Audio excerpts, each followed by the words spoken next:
Hello friends, అందరికీ welcome back to our channel Suni's kitchen. ఈరోజు వీడియోలో నేను ఫస్ట్ టైం అయితే మైసూర్ పాక్ స్వీట్ అయితే ప్రిపేర్ చేశానండి. నాకు ఫస్ట్ టైమే చాలా పర్ఫెక్ట్గా అయితే వచ్చిందనమాట.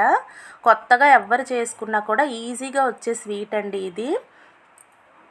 ఏమాత్రం భయపడకుండా కొన్ని టిప్స్ ఫాలో అయ్యి మైసూర్ పాక్ అనేది చాలా ఈజీగా చాలా తొందరగా కూడా ప్రిపేర్ చేసుకోవచ్చు. దీనికోసం అయితే మనకి 4 ఇంగ్రీడియంట్స్ ఉండాలండి.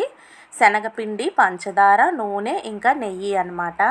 ఈ 4 ఇంగ్రీడియంట్స్తో మనమైతే మైసూర్ పాక్ ప్రిపేర్ చేయొచ్చు. కొలత కోసం అయితే నేను ఈ కప్ అయితే తీసుకున్నానండి. ఈ కప్తో 2 కప్పుల శనగపిండిని బాగా జల్లెడ పట్టుకోవాలన్నమాట. ఉండలు అనేవి లేకుండా, గరుకుగా లేకుండా మెత్తగా ఈ విధంగా జల్లెడ పట్టుకొని పక్కన పెట్టుకోవాలి. నెక్స్ట్ అయితే అదే కప్తో మందంగా ఉండే కడాయి తీసుకోవాలండి. ఎందుకంటే మనం శనగపిండి కలిపేటప్పుడు మాడకుండా, అడుగు పట్టకుండా ఉండేలాగా ఈ విధంగా మందంగా ఉండే కడాయి తీసుకొని ఒక 3 కప్పులు పంచదార అయితే వేసుకున్నానండి. స్వీట్ ఎక్కువ తింటే 4 కప్పులు కూడా వేసుకోవచ్చు అన్నమాట. చూడండి, ఇదైతే కరెక్ట్గా అయితే సరిపోతుంది. చూడండి, ఈ విధంగా 3 కప్పుల పంచదార అయితే తీసుకొని ఇందులో కొద్దిగా వాటర్ వేసుకొని స్టవ్ మీద పెట్టుకోవాలండి పాకం కోసం. ఈ విధంగా చూడండి, స్టవ్ మీద లో ఫ్లేమ్లో పెట్టి కలుపుతూ ఉంటే మనకి పాకం అనేది ప్రిపేర్ అవుతుంది. ఈ లోపు అయితే ఒక పక్క అయితే మనం ఆయిల్ అనేది హీట్ పెట్టుకోవాలండి. చూడండి, నేనైతే ఆయిలే తీసుకున్నాను. మీరు కావాలంటే మీ ఇష్టం. ఈ కొలతలకి నెయ్యి కూడా మొత్తంగా తీసుకోవచ్చు. నేనైతే 3 కప్పుల నూనె తీసుకున్నానండి. 2 కప్పులు అయితే ఫుల్గా ఆయిల్ వేసుకొని 1 కప్పులో హాఫ్ నెయ్యి, హాఫ్ ఆయిల్ అయితే వేసుకొని 3 కప్పుల ఆయిల్ అయితే స్టవ్ మీద పెట్టి ఈలోపే లో ఫ్లేమ్లో పెట్టుకోవాలండి. ఆయిల్ అనేది మనకు ఏంటంటే బాగా హీట్ అవుతూ ఉండాలి స్వీట్ ప్రిపేర్ అయ్యేసరికి.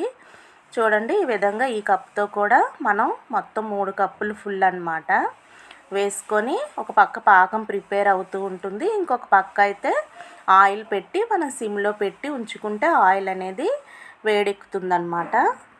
మనం ఏంటంటే ఈ 3 కప్పులు కంప్లీట్గా నెయ్యి కూడా మనం వాడుకోవచ్చండి. అది మన ఇష్టం అన్నమాట. ఆ తర్వాత ఈ విధంగా మనకి లోతు ఎక్కువ ఉండే విధంగా ఇలా ఒక గిన్నె తీసుకొని దానికైతే నెయ్యి అప్లై చేసుకోవాలి.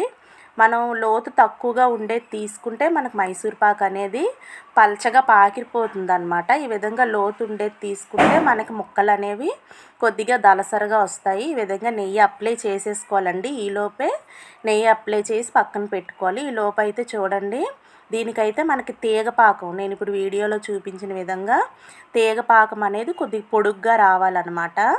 అలా ఎప్పుడైతే వచ్చిందో మనం కొద్దిగా శనగపిండి జల్లించి పెట్టుకున్నాం కదా, అది వేసుకొని ఇలా కలుపుతూ ఉండాలి. మనం జల్లించుకున్నాం కాబట్టి ఇలా కలుపుతూ ఉంటే మనకి ఏమాత్రం ఉండలు ఫామ్ అవ్వకుండా ఈజీగా పాకంలో శనగపిండి అనేది కలిసిపోతుంది. చూడండి, ఈ విధంగా ఇంకా స్లోగా కూడా పిండి వేసుకొని కలుపుకోవచ్చు. చూడండి, ఈ విధంగా చక్కగా కలుపుకుంటే ఏమాత్రం మనకి ఉండలు అనేవి రావు. ఇలా కలుపుకుంటూ ఒక 2 మినిట్స్ అయితే మనకి ఉడకాలండి. చూడండి, ఇలా బబుల్స్లా వస్తూ ఉడుకుతుంది కదా. ఇప్పుడు మనకి పక్క నుండి ఆయిల్ అయితే పూర్తిగా మరుగుతూ ఉండాలండి. అంటే బాగా హీట్ అయిపోవాలన్నమాట. అది కొంచెం మీడియం ఫ్లేమ్లో పెట్టి ఆయిల్ ఉంచుకొని ఈ విధంగా కొద్దిగా వేసుకుంటూ ఇలా ఒకసారి వేసి మొత్తం అబ్జర్వ్ అయ్యాక మళ్ళీ ఇంకొక గరిటెతో ఆయిల్ మాత్రం చాలా వేడిగా ఉండాలి చెప్తున్నాను.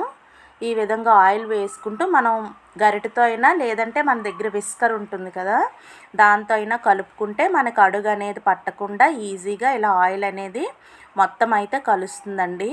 ఈ విధంగా ఆయిల్ మొత్తం వేస్తూ కలుపుతూ ఆయిల్ మళ్ళీ అబ్జర్వ్ అయ్యాక మళ్ళీ ఆయిల్ గరిటెతో అయితే వేసుకుంటూ కలపాలండి.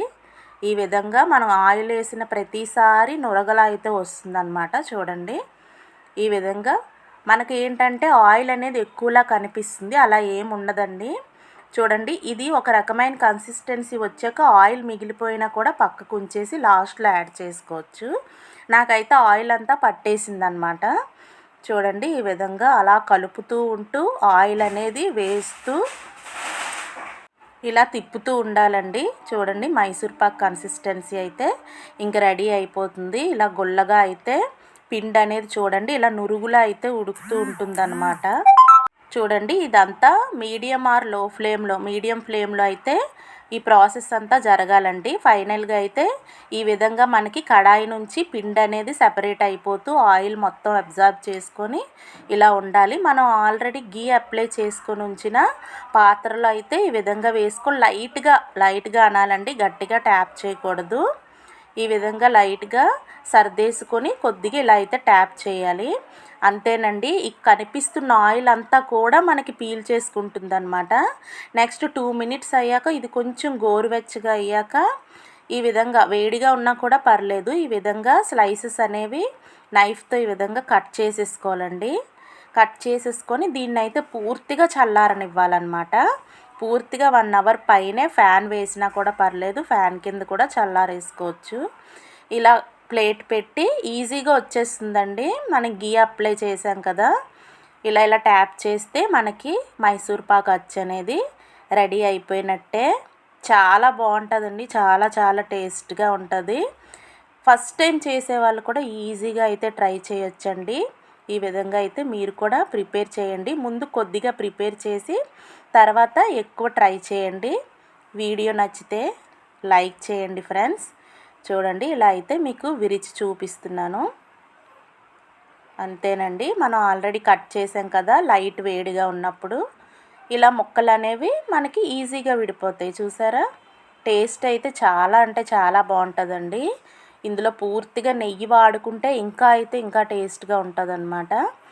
అంతేనండి, ఎంతో రుచికరమైన మైసూర్ పాక్ అయితే రెడీ అయిపోయినట్టే. చూడండి, ఇలా విరిచి చూపిస్తున్నాను. టేస్ట్ అయితే చాలా బాగుందన్నమాట. చూడండి, ఎంతో టేస్టీగా ఈజీగా అయితే ప్రిపేర్ చేసుకోవచ్చు. మీరు కూడా తప్పకుండా అయితే ఈ రెసిపీ ట్రై చేయండి. ఇలాంటి వంటకాలన్నీ ట్రై చేసి మీ ఇంట్లో వాళ్ళ నోర్లు తీపి చేయండి. నేనైతే టేస్ట్ చేస్తున్నాను అన్నమాట. టేస్ట్ అయితే కమ్మగా నోట్లో పెట్టగానే కరిగిపోయిందండి మైసూర్ పాక్ అయితే. చాలా ఈజీగా మీరు కూడా ఇంట్లో ట్రై చేయండి ఫ్రెండ్స్. నా వీడియోస్ నచ్చితే నా ఛానల్కి సపోర్ట్ చేయండి, లైక్ చేయండి. Thank you for watching friends. Bye bye. Thank you.